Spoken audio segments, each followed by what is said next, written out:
कोल्हापूर जिल्हा हातकणंगले तालुका तिळवणी गावचे सरपंच राजेश पाटील यांनी मागासवर्गीयांची जागा हडप करून घरगड्याच्या नावावर केली आहे। ती जागा आपल्याला मिळावी या मागणीसाठी सुनील शामराव गायकवाड यांनी आज जिल्हा परिषदेच्या कार्यालयासमोर आपल्या कुटुंबासह 1 दिवसाचे उपोषण केले आहे।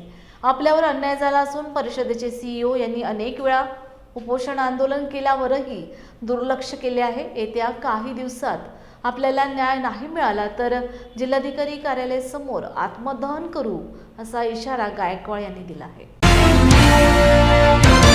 जय भीम। माझं नाव सुनील सुशीला भीमराव गायकवाड। मी तिळवणी तालुका हातकणंगले जिल्हा कोल्हापूरचा रहिवासी आहे। मी बौद्ध समाजाचा आहे।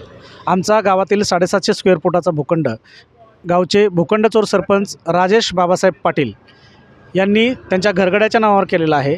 या बेकायदेशीर कामात भ्रष्ट ग्रामसेविका सुजाता कुमार कांबळे यांनी त्यांना मदत करून असेसमेंट उतारायला नाव लावलेलं आहे।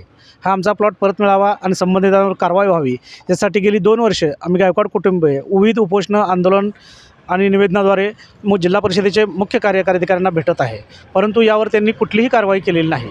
उलट आमच्या तक्रारीवरनं तुमच्या शर्तभंग झालेले आहे म्हणून आमचा प्लॉट काढून घेतला। त्याबरोबरच गावातील आणखी 15 प्लॉट काढून घेतलेले आहेत। हे 15चे 15 प्लॉट अनुसूचित जातीच्या लोकांचे आहेत। शर्तभंग झालेले इतर समाजाचे सवर्ण समाजाचे सुद्धा लोक आहेत, पण त्या सवर्ण समाजाचा एकही प्लॉट त्यांनी काढून घेतलेला नाही। सर्व प्लॉट अनुसूचित जातीच्या लोकांचे काढून घेतलेले आहेत। संविधान सगळ्यांना सारखंच आहे।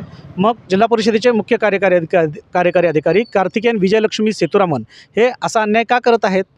सध्या प्रशासक आहेत। प्रशासक असल्याचा गैरफायदा घेऊन लोकशाहीवर अत्याचार करत ते आमच्या मागासवर्गीयांना लुबाडत आहेत, आमच्यावर अन्याय करत आहेत। म्हणून आज मतदाना दिवशी जिल्हा परिषद आणि पंचायत समितीच्या निवडणुका चालू आहेत। माझ्या भावाची सून निवडणुकीला उभी आहे, तरीसुद्धा मतदानावर आम्ही गायकवाड कुटुंबीय बहिष्कार टाकून जिल्हा परिषदेसमोर उपोषणाला बसत आहे आणि जिल्हा परिषदेचे जातीवादी मुख्य कार्यकारी अधिकारी कार्तिकेयन विजयलक्ष्मी सेतुरामन यांचा निषेध करत आहे। आता यापुढं जर या उपोषणाची दखल मतदानावर आमचा पवित्र हक्क त्यांनी काढून घेतलेला आहे, त्यांच्यामुळेच आम्हाला इथं बसायची इशारा आलेला आहे, वेळ आलेली आहे। त्यामुळं यापुढं आता आम्हाला त्यांच्या कार्यालयासमोर आत्मदहन करणं याशिवाय दुसरा पर्याय राहिलेला नाही, कारण आम्हाला त्यांनी बेघर केलेलं आहे। आमच्यावरती ते अन्याय करत आहेत। त्यांच्या जातीवादी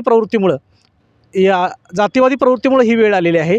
20 जानेवारीलाच मी जिल्हाधिकाऱ्यांना सुद्धा पत्र दिलं होतं। हा सीओ जातीवादी आहेत, भ्रष्टाचारी आहेत आणि यांना ध्वजारोहणापासून रोका। विभागीय आयुक्त पुणे यांना देखील कळवलं होतं। त्यावेळेला त्यांनी 22 तारखेला चर्चेला बोलवून जातीवाद झाल्याचं मान्य केलेलं होतं आणि 26 जानेवारीपूर्वी शर्तभंग झालेले सवर्ण समाजासुद्धा प्लॉट ताब्यात घेतो असं म्हटले होते। तसे त्यांनी आदेशसुद्धा काढलेले आहेत, परंतु आजपर्यंत त्याची अंमलबजावणी झालेली नाही। म्हणून आज आम्ही आमरण उपोषणाला बसलो आहे। जर हा प्लॉट आम्हाला परत मिळाला नाही किंवा आमच्या अनुसूचित जातीच्या लोकांवर जशी कारवाई केली तशीच कारवाई जर सवर्ण समाजावर केली नाही आणि जातीभेद त्यांनी कायम ठेवला तर आम्ही सहकुटुंब जिल्हा परिषदेसमोर आत्मदहन करणार आहे।